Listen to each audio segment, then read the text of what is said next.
Today I'd like to start an introduction on CEREC abutments and talking about some specific parts and pieces. And in today's talk, we're going to focus on the Ti-Base, or the titanium base in the CEREC abutment process. So in my practice, we do a lot of CEREC restorations and we do a lot of implant restorations as well with the CEREC.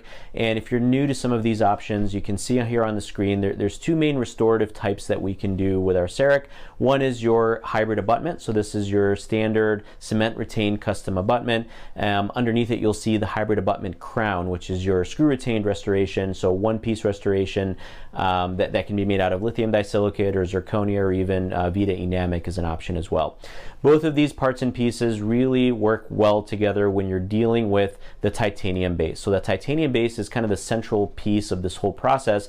That's what engages the titanium implant and links these restorative options to the implant. So let's take a look a little bit closer at that Ti-Base. You can see here some of these restorative restorations that have been made. A custom abutment here on the left hand side. The restorations are milled in the CEREC and then bonded to that Ti-Base outside of the mouth. So that gives you a titanium to titanium connection to the implant, but still gives you the luxury of designing a full contour restoration or cement retained restoration within your software.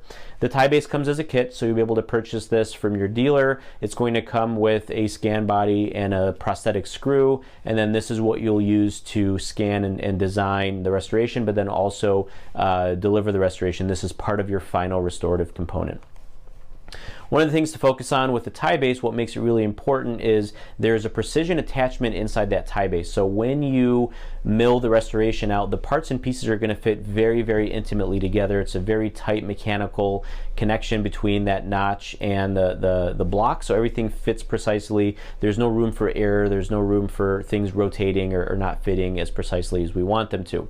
As you can expect, these Ti-Bases are made specific for each implant size and platform. So on CDOCS.com and our digital resources, you'll be able to find a document that we created to help you pick the parts and pieces needed to restore the implant. So obviously, depending on the manufacturer and the platform, you'll choose the proper Ti-Base that goes with it.